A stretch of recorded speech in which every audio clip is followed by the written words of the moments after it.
My name is Spencer Cook. I'm the co-founder and CEO of Continuum VR Studios.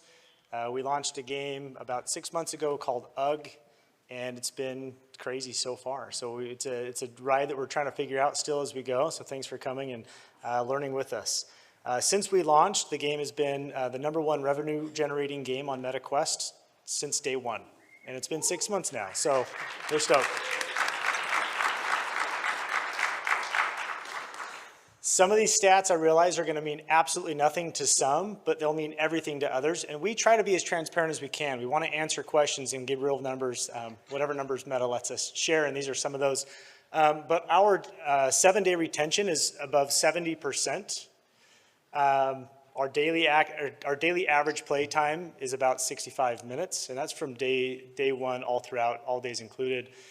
We've had over 300,000 reviews. I think we're at 310,000 reviews, an average of 4.9 stars.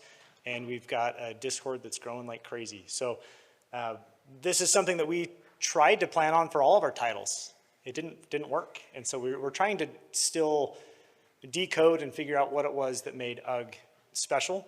And we're trying to bring that up today. So that's why we're here today, is try and show you how we got to this point.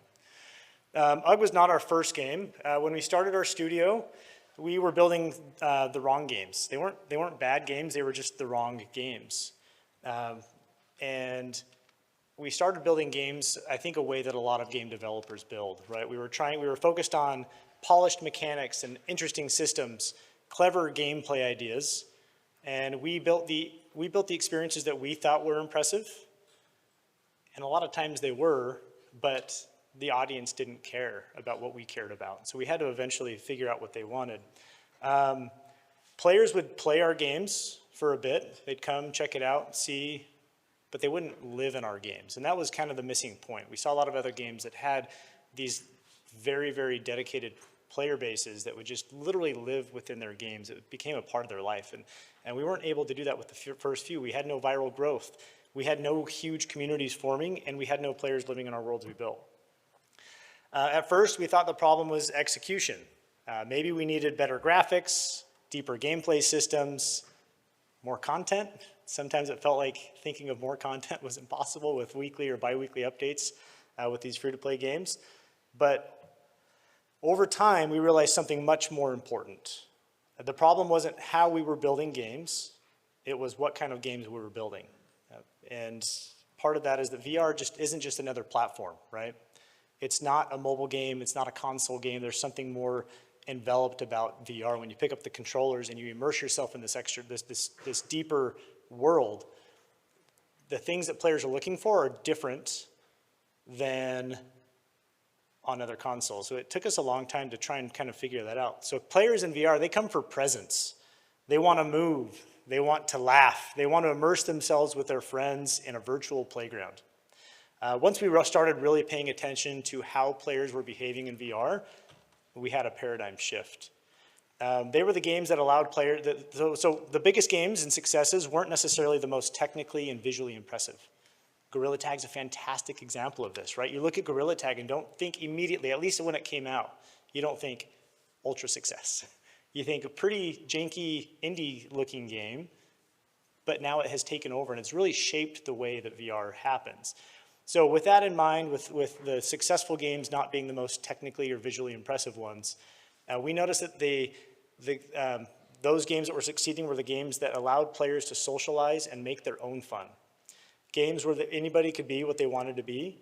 Games where players could escape reality and experience something truly unique. That shift in thinking ultimately changed how we approach game design. And instead of asking, what do we want to build? We started asking, what kind of worlds do our players want to live in?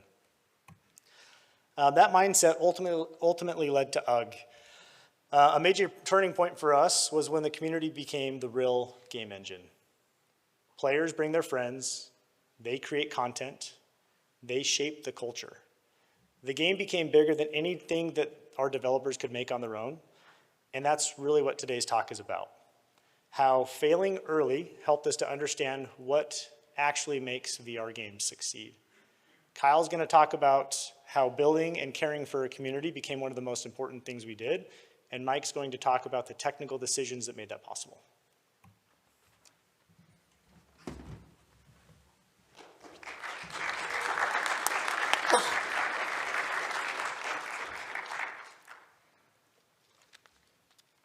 I'm Kyle, the Community and Marketing Manager for UGG.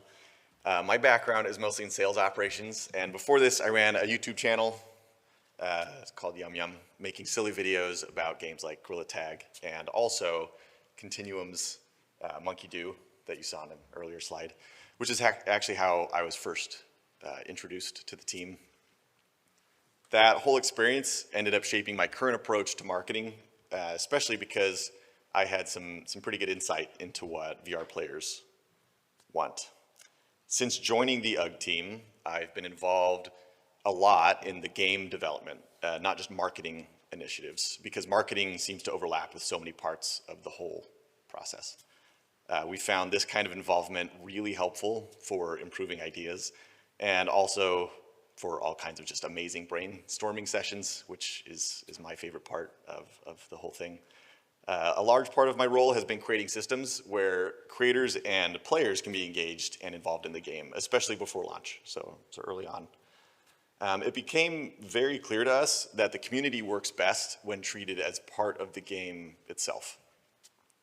Discord has obviously been a major tool for that, not just for announcements and testing ideas, but especially organizing our beta tester and even more especially our creator programs. That said, Discord can be a bit of a double-edged sword. It's easy to feel productive, answering an endless stream of individual questions, but we've learned that our time usually has more impact and better spent when we focus on improving systems and automation and events that impact more people. Player feedback is critical, of course, but we found that the loudest voices aren't always the majority, and it can be easy to get caught up in that. So we still need to be the experts in differentiating what players want versus what they say that they want.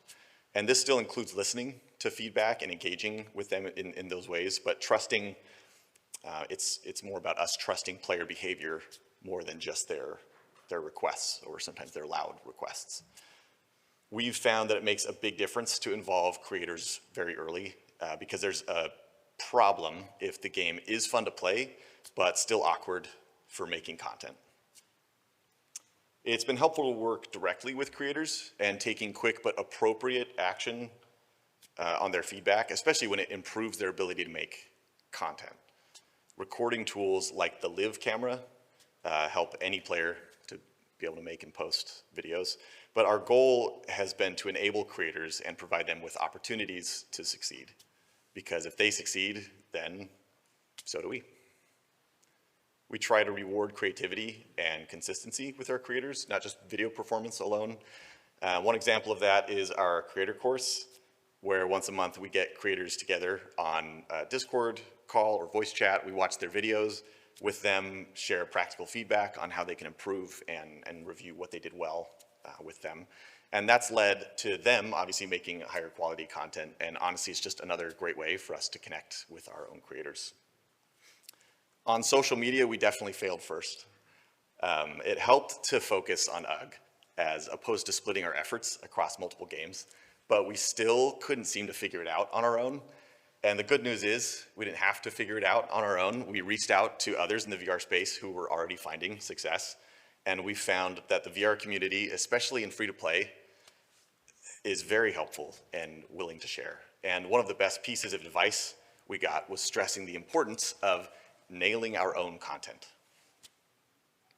When we first started, we looked at what others were doing, and we liked a lot of different strategies, and there's so many variables and ways to do it, but we especially liked the style of Animal Company's first videos. So we tried to match that energy. And the result of that are these first videos, which as you can see, didn't perform too well. We were lucky maybe to hit 1,000 views on YouTube. And that's just YouTube. TikTok was much worse. That's why we didn't show that. Animal Company did such a good job with their vibe of come on this journey while we build a game together. But it just didn't work for us. It was an important lesson that not every successful strategy works for every game. We eventually did nail our own content, with our average YouTube views now at around 400,000 per video, and that's without any ad spend. And that success came from more research, more experimentation, more reevaluation over and over again. And this process is brutal. It requires us to always stay teachable, but also to quickly and consistently identify which of the many variables are still working for us and which ones just aren't. It's painful to put so much of yourself into something only to have it torn apart and rebuilt over and over again. But one of our strengths has been our ability to pivot quickly. And if you watch our videos, you'll see that we've taken a more structured introductory approach with a bunch of silliness sprinkled in.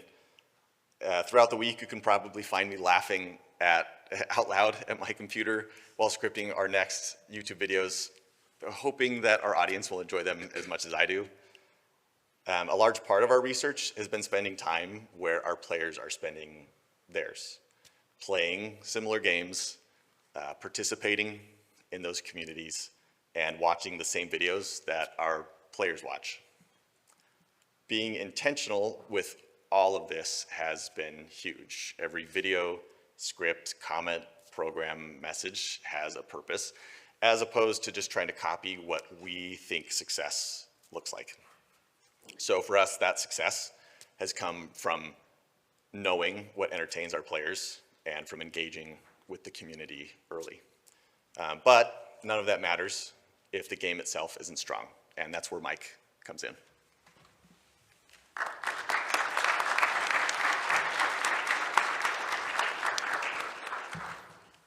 All right, hi everybody. I'm Michael, the game designer and director of UGG.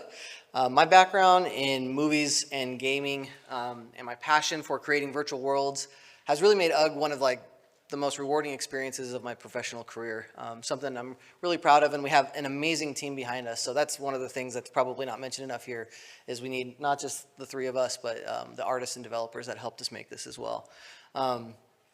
But as UGG launch was approaching, we had a really fast growing player base, and the reviews were flowing in, and the revenue, all of that exceeded our expectations, especially based off of what we had experienced with our other titles. So we knew we had a hit, but we didn't know exactly why we had a hit. We love the game, but we've loved our other games and everything. So I'll try and identify as best I can what we believe the core drivers of that success were. And what we're doing to keep this momentum now that we have a hit on our hands. So the 5 that I've kind of decided to go with today are, first, the familiar themes and gameplay. Second, reinforcing collaboration. Third, understanding our audience, which is really just kind of an extension of what Kyle was talking about. 4, that freedom in a virtual playground. And 5, the power to pivot. So first, the familiar themes in gameplay. Obviously, dinosaurs is a slam dunk and a strong theme with the VR demographic. Through pre-production, we worked under this 80-20 principle. And basically what it was we wanted to use things that we knew worked 80% of the time, and then only innovate about 20% of the time. For example, Gorilla Tag had already revolutionized movement in VR, so we didn't really want to reinvent that wheel, but we did want to take the next step and adapt that same feel and vibe into how we created the Dino writing system. Yeeps had really nailed systems like cosmetics, gadgets, tech webs, and their monetization.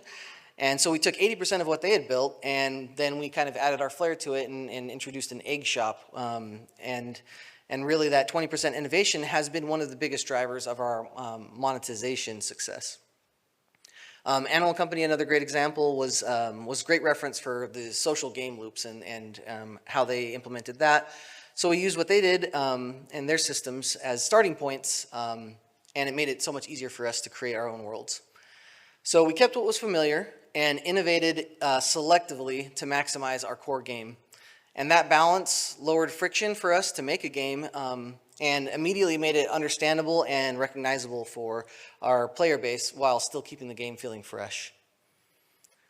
Number 2, and this one was kind of like surprising as it came up, but it was a core theme and it was very important to us early on, but it's been really cool to see the community grab onto this. So that's, reinforcing collaboration. When we first made Monkey Do, like, we just were like, okay, what are some of the funnest things to do in VR? And for us, it was like climbing and throwing things. And so we're just like, oh yeah, great idea. We'll just climb like a monkey, and monkeys throw their poo, and that'd be funny. And so we didn't think there was anything wrong with that. It was a fun game for us, but it led to a mostly lopsided toxicity, like in our community, and a lot of raging. And in immersive VR, conflict feels a lot more personal and invasive, especially for younger players. So with UGG, we kind of wanted to take and encourage the exact opposite approach and have different interactions. So we focused on cooperation and collaboration. We wanted the game structured so that when one player wins, really every player wins.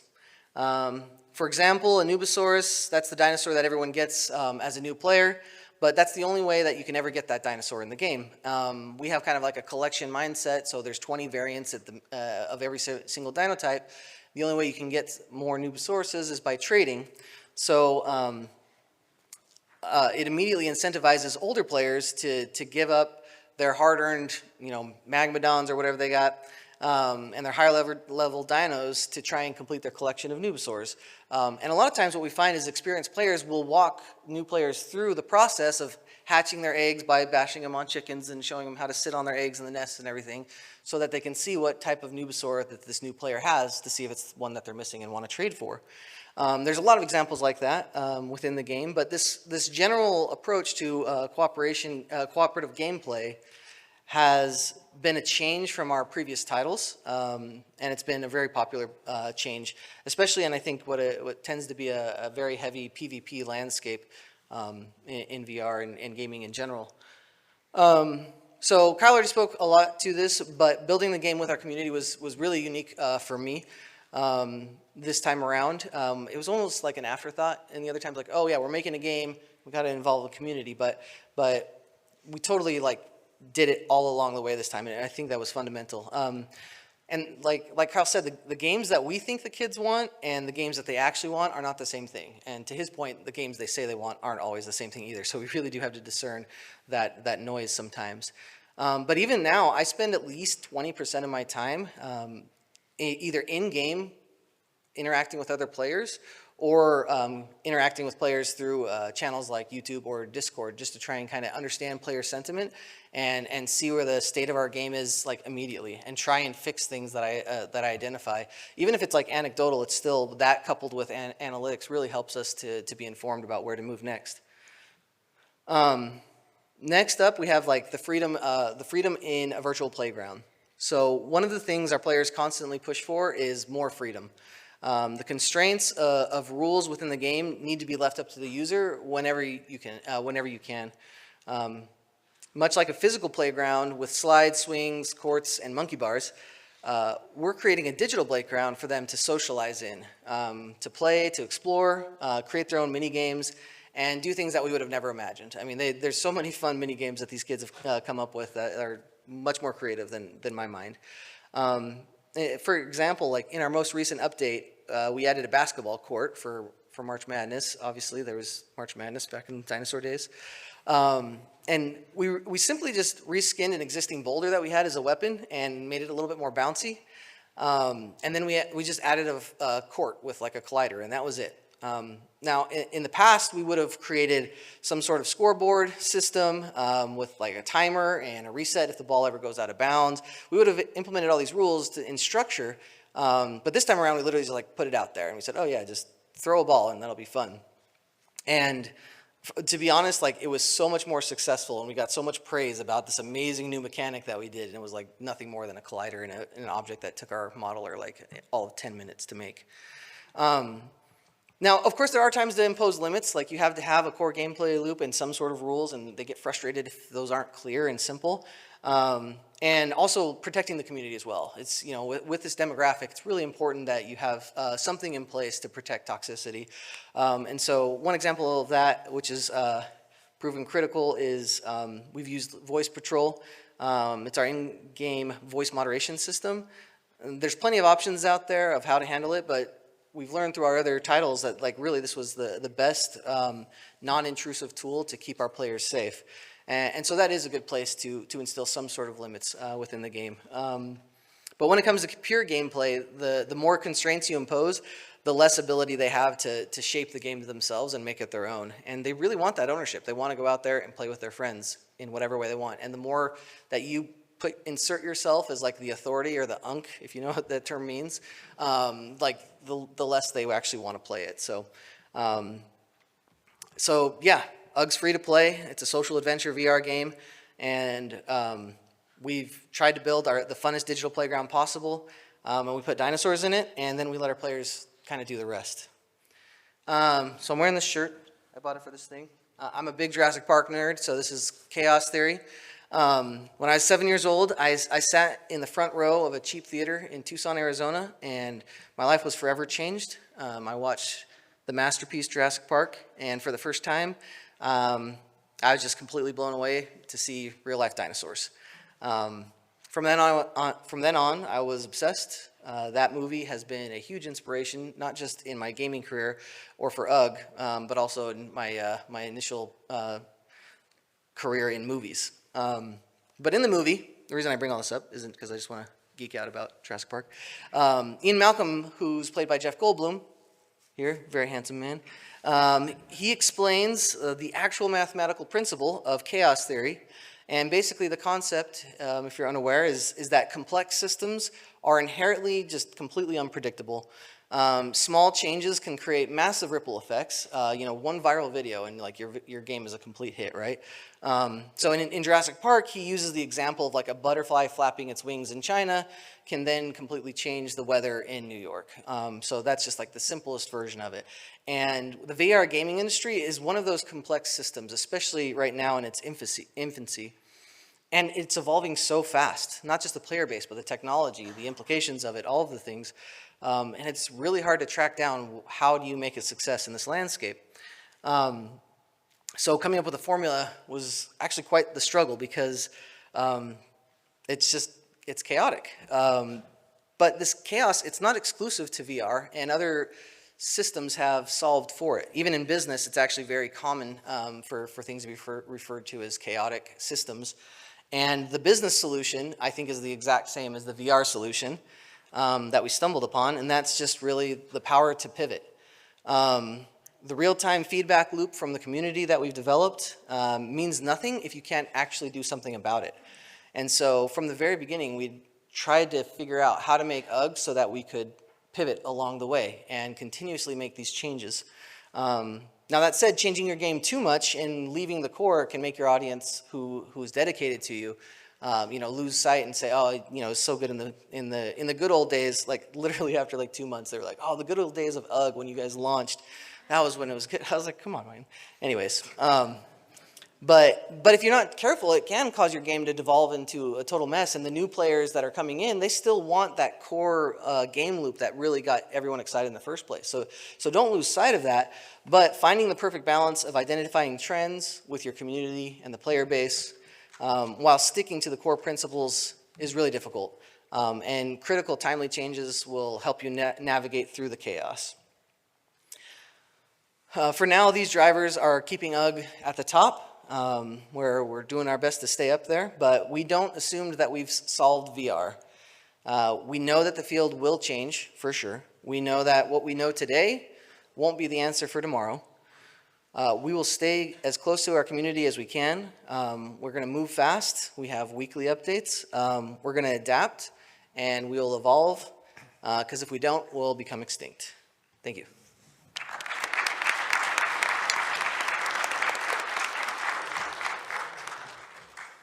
All right, so from the design side, Mike showed us that UGG didn't win just because it looks good. I think it looks good. It won because the fundamentals were right. Movement and gameplay came first. The game loop was clear and repeatable, and every system supported players being together, not alone. From the community side, Kyle showed us that that none of this matters if players don't feel ownership. UGG worked because the community isn't an audience. They are collaborators. Their feedback constantly changes the game, and our players know that. Design and community are not separate tracks. They need to coexist. Great social first gameplay creates moments. Community turns those moments into stories that people share. When we started our studio, we thought that success would come from building something impressive, something polished, something technically ambitious. But over time, we realized something much simpler, which is good news for everyone here. Players don't care how complicated your systems are. They care how your game makes them feel. Is it fun? Is it easy to understand? Do they immediately grab a friend and want to say, hey, you got to try this with me? That's a win. If the answers to those questions on your game are yes, then you've probably got something special. If the answer is no, then sometimes it doesn't matter how much more content you throw at it. Sometimes the fit's just not right, so you have to pivot, as Mike talked about. The good news for everybody here, and especially for us, is that failure actually helps you find that success. Every prototype you build teaches you something. There's no such thing as like a failed prototype. Every experiment moves you closer to the end product. And more often than not, the studios that eventually succeed aren't the ones who nailed it the first time. They're just the ones who fail forward. They listen to players, they adapt quickly. So if there's one thing we hope you take away from today, it's that you should not be afraid to build the wrong games first. Just make sure you learn from it. You don't need to get it right the first time. You just need to listen early, learn fast, and build with the people who show up. Thank you.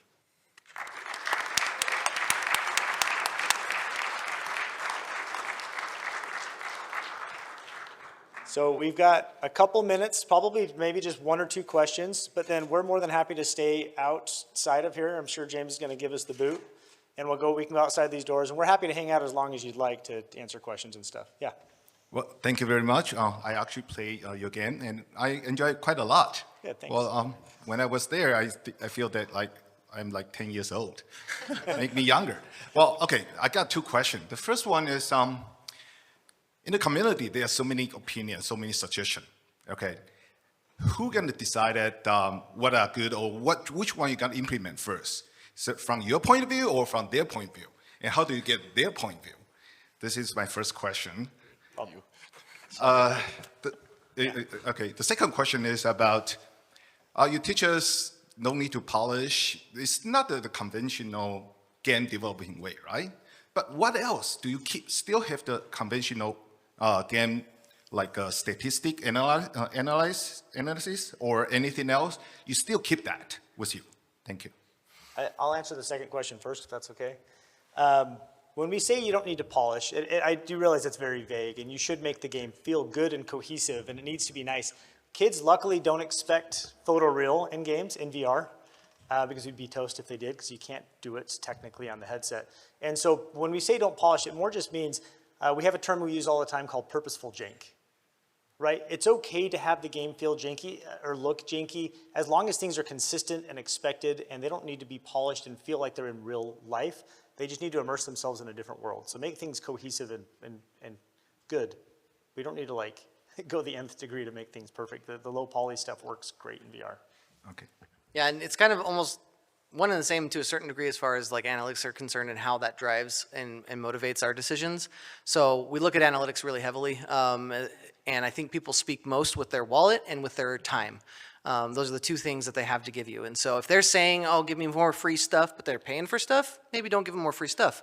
And if they're saying we don't like this game loop, but the time per day is ticking up, then they probably do like it. They're just maybe arguing, or it's a loud minority. That happens a lot, where like the amount of times that we've been asked questions for 10 people total is a lot. And so you shouldn't do squeaky wheel. Like that's definitely not the approach to take. It's much more an analytics driven. And then sometimes it's just, is this actually better for the game? Like we have to be the professionals and decide like, that sounds cool, that would be fun. Like PvP, people are asking for PvP all the time. But fundamentally, as you know, like that's just not what we totally believe. So we can introduce it, but it's a much longer form. And they're just like, oh, just let me knock over my friend right now. And like, we know that would be fun for a second, but not for the person getting yeeted across the map, right? So anyways, good questions. Okay. And yeah, did that answer your questions? Yeah. Okay, perfect. We're actually at time, so we're gonna be ushered out of here quickly, and we're happy to hang out in the hall for as long as you want. Thanks for coming.